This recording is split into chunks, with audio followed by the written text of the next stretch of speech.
Kolar times Kannada ನ್ಯೂಸ್ಗೆ ಸ್ವಾಗತ. ರಾಷ್ಟ್ರಕವಿ ಡಾಕ್ಟರ್ ಜಿಎಸ್ ಶಿವರುದ್ರಪ್ಪ 100ನೇ ವರ್ಷದ ಜನ್ಮದಿನಾಚರಣೆ. ಬಂಗಾರಪೇಟೆ ಪಟ್ಟಣದ ಆದರ್ಶ ಶಾಲೆಯಲ್ಲಿ ಕನ್ನಡ ಸಾಹಿತ್ಯ ಪರಿಷತ್ತು ವತಿಯಿಂದ ರಾಷ್ಟ್ರಕವಿ ಡಾಕ್ಟರ್ ಜಿ.ಎಸ್. ಶಿವರುದ್ರಪ್ಪ ಅವರ 100ನೇ ಜನ್ಮದಿನಾಚರಣೆ ಕಾರ್ಯಕ್ರಮ ನಡೆಯಿತು. ಈ ವೇಳೆ ಪ್ರಾಥಮಿಕ ಶಾಲಾ ಶಿಕ್ಷಕರ ಸಂಘದ ಜಿಲ್ಲಾ ಪ್ರಧಾನ ಕಾರ್ಯದರ್ಶಿ ಅಪ್ಪಯ್ಯಗೌಡ ಮಾತನಾಡಿ, ಜಿ.ಎಸ್. ಅವರು ಕುವೆಂಪು ಅವರಂತೆ ವಿಶ್ವಮಾನವ ಪ್ರಜ್ಞೆಯನ್ನು ಬೆಳೆಸಿದ ಕವಿ. ಅವರ ಬರಹದಲ್ಲಿ ವಚನಗಳ ಸಾರ ಅಡಗಿದೆ. ಯಾವ ಪಂಥಕ್ಕೂ ಸೇರದೆ ಮನುಷ್ಯ ಪಂಥವನ್ನು ಮೆರೆದ ಕವಿ ಎಂದು ಬಣ್ಣಿಸಿದರು. ಜಿ.ಎಸ್. ಅವರು ಜಾತಿ, ಧರ್ಮ, ವರ್ಗ ಭೇದವಿಲ್ಲದೆ ಮನುಷ್ಯ ಜಗತ್ತಿನ ಎಲ್ಲವನ್ನೂ ತಮ್ಮ ಕಾವ್ಯದ ಮೂಲಕ ಸ್ಪರ್ಶಿಸಿದ್ದಾರೆ ಎಂದರು.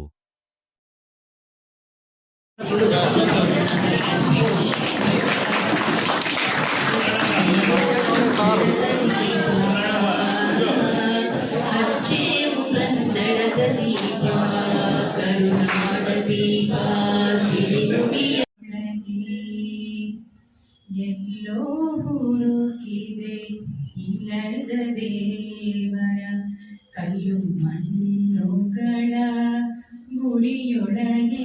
ಎಲ್ಲೋ ಹುಡುಕಿದೆ ಇಲ್ಲದ ದೇವರ ಕಲ್ಲು ಮಣ್ಣುಗಳ ಗುಡಿಯೊಳಗೆ ಇರುವ ಪ್ರೀತಿ ಸ್ನೇಹಗಳ ನಮ್ಮೊಳಗೆ. ಇಂಥ ಅದ್ಭುತವಾಗಿರ್ತಕ್ಕಂಥ ಒಂದು ಸಂದೇಶವನ್ನ ಕೊಟ್ಟಿರ್ತಕ್ಕಂಥವರು ಒಬ್ಬ ಶಿಕ್ಷಕರಾಗಿ ಕೆಲಸ ನಿರ್ವಹಿಸಿದಂಥ ವ್ಯಕ್ತಿಗಳು, ರಾಷ್ಟ್ರಕವಿಗಳು, ಖ್ಯಾತ ಕವಿಗಳಾಗಿರ್ತಕ್ಕಂಥ ಜಿ.ಎಸ್. ಶಿವರುದ್ರಪ್ಪನವರು. ಅವರು ಈ ಒಂದು ಸಂದೇಶವನ್ನ ಎಲ್ಲಾ ಧರ್ಮಗಳು ಇರತಕ್ಕಂಥ ಎಲ್ಲಾ ಜನರು ಸಹ ಅದನ್ನ ಪಾಲಿಸ್ತಾ ಇದ್ದಾರೆ. ಹಾಗೇನೆ ಎಲ್ಲ ಜನರು ಕೂಡ ಅದನ್ನ ಅನುಸರಿಸ್ತಾ ಇದ್ದಾರೆ. ಅದು ಅನಿವಾರ್ಯವೂ ಸಹ.